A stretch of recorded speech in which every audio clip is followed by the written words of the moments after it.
문희정의 핫 키워드. 가장 뜨겁고 궁금한 국제 이슈를 분석하는 시간입니다. 문희정 국제정치평론가 전화 연결되어 있습니다. 평론가님 안녕하세요. 네, 안녕하세요. 네, 오늘도 본격적인 내용에 들어가기에 앞서서 2026년 제25회 동계올림픽 개최지가 결정됐다는 소식부터 저희가 좀 전해드리죠. 네, 국제올림픽위원회가 25일 스위스 로잔에서 열린 총회에서 이탈리아의 밀라노와 코르티나 담페초를 2026년 동계올림픽 개최지로 선정했는데요. 네. 스웨덴의 스톡홀름 오레와의 결선 투표에서 47표 대 34표의 차이로 크게 이겼습니다. 이탈리아는 제2도시인 밀라노와 1956년 동계올림픽 개최지인 동북부의 산악도시 코르티나 담페초를 공동 개최 도시로 내세워서 일찌감치 동계올림픽 유치전에 뛰어들었고, 결국 1956년 또 2006년 토리노에 이어서 역대 세 번째 동계올림픽 유치에 성공하게 됐는데요.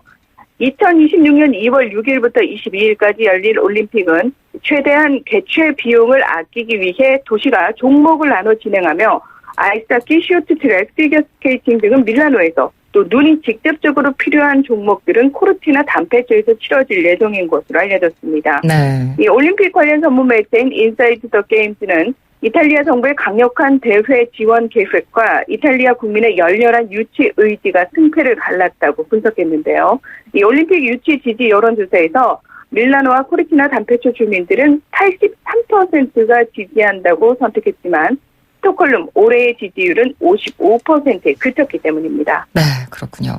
자, 이제 본격적인 이야기로 들어가겠습니다. 이 남북정상회담이나 북미정상회담 등을 통해서 우리 국민들에게도 이제 얼굴이 익숙합니다. 북한의 김여정 노동당 선전선동부 제1부부장 지위가 격상됐다, 이런 분석이 나왔죠? 네, 그렇습니다.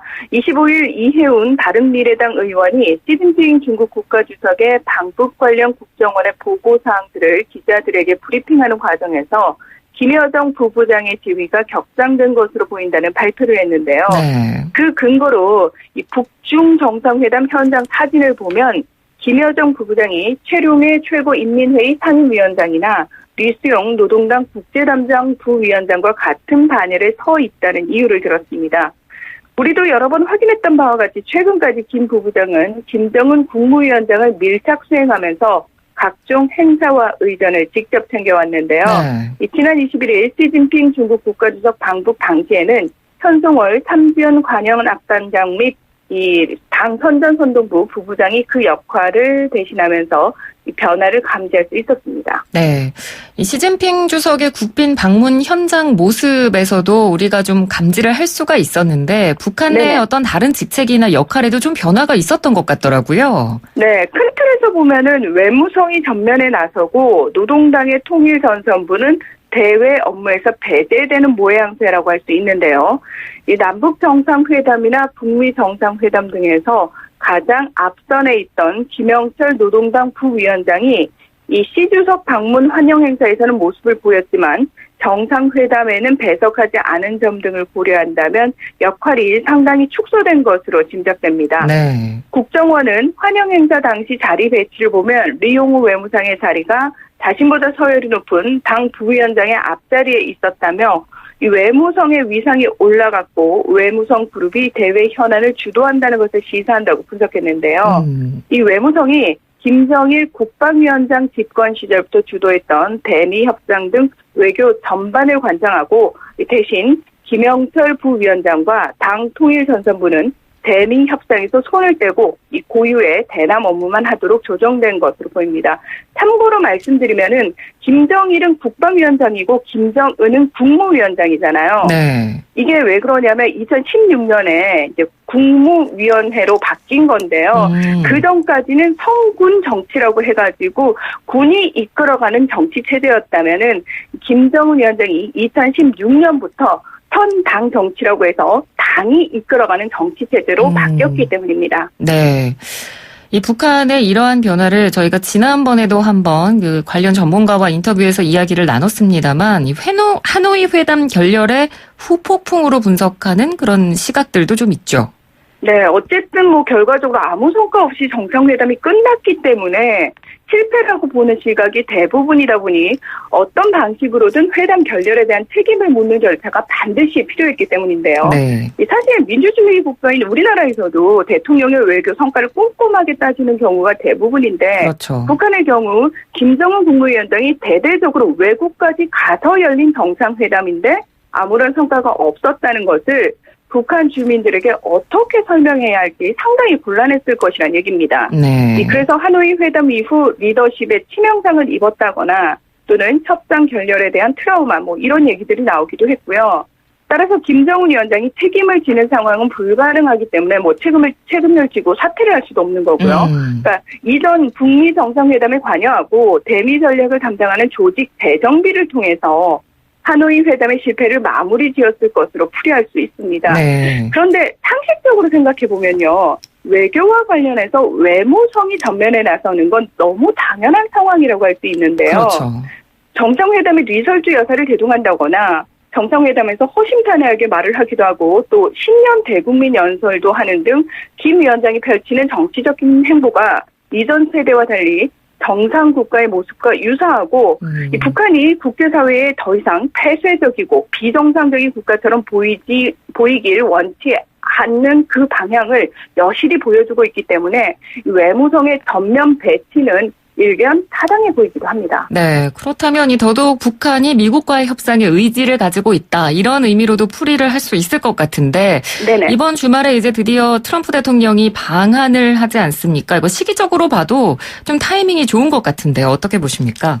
네, 이 개각을 들어서 북미 정상이 친서를 주고받고 또 북중 정상회담에서 북측의 대화 의지가 확인되면서 북미 간의 대화 분위기가 다시 무르익고 있는 상황인데요. 네. 특히 트럼프 대통령이 이번 방한 기간 중에 남북의 접경 지역인 비무장지대, DMZ들을 방문하는 것을 검토하는 것으로 알려져서 그 어느 때보다 이 기대감이 상승하고 있기도 합니다.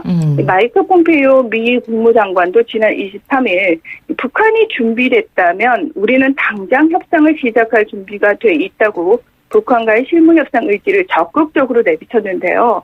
북한 조선중앙통신 역시 지난 23일 김 위원장이 트럼프 대통령의 친서를 읽어보고 훌륭한 내용에 대해 만족을 표시한 뒤 흥미로운 내용을 신중히 생각해 볼 것이라고 말했다고 보도하기도 했습니다. 네. 자, 일각에서는요, 이 흥미로운 내용이 무엇인지에 대한 예측이 난무하고 있는데요.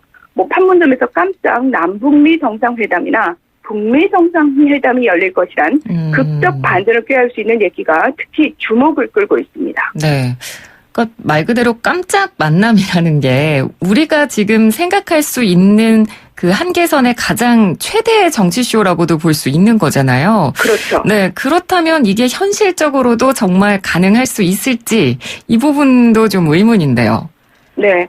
외교 관례상 각 국가의 정상들이 우리가 편하게 친구를 만나듯 아무런 목적 없이 시간 되니까 친분만을 위해 회담을 하는 일은 거의 없는데요. 그렇죠. 반드시 실무진들 간에 미리 조율된 정확한 목적을 가지고 정상들이 만나기 전에 내용이 거의 정해진 상태에서 가장 최종적으로 그 결과를 공식 발표하는 행위로서의 만남이 정상회담이라고 할 수 있습니다. 그러니까 따라서 스티븐 비건 국무부 대북정책특별대표가 오늘 27일부터 30일까지 한국을 방문한다고 발표한 사실 때문에 혹시 북한 측 실무진과의 접촉을 통해서 무언가를 논의하지 않겠느냐는 기대가 있기도 한데요. 네. 일단 시간이 너무 촉박하고 무엇보다 트럼프 대통령의 방한 메시지가 나오지도 않은 상태에서 예전에 성공적이라고 확신하면서 임했던 하노이 회담의 실패를 경험했던 김 위원장이 섣불리 움직이는 모험을 또 한 번 감행할지에 대해서는 상당히 의문입니다. 네네. 이 로이터 통신도 미 행정부 고위 관계자를 이용해서 트럼프 대통령은 G20 정상회의 참석 후 한국을 방문할 때 김 위원장을 만날 계획이 없다고 보도했는데요. 트럼프 대통령도 현지 시각으로 25일 공개된 의회 전문 매체 더 힐과의 인터뷰에서 친서 내용에 대한 질문에 대해 나는 그에게 감사 편지를 보냈다. 그렇다. 그런 내용을 보냈다며 구체적인 내용 언급은 피했습니다. 참고로 우리 정부 당국도 공유한 이 친서의 내용은 접점을 찾기 위한 실무 협상을 제안하는 내용이라는 얘기도 흘러나오고 있는데요. 그러니까 새로운 계산법을 요구한 김 위원장에게 미국이 유연한 모습을 보임으로써 대화 의지를 확인시켜 준 것으로 분석할 수 있습니다. 네.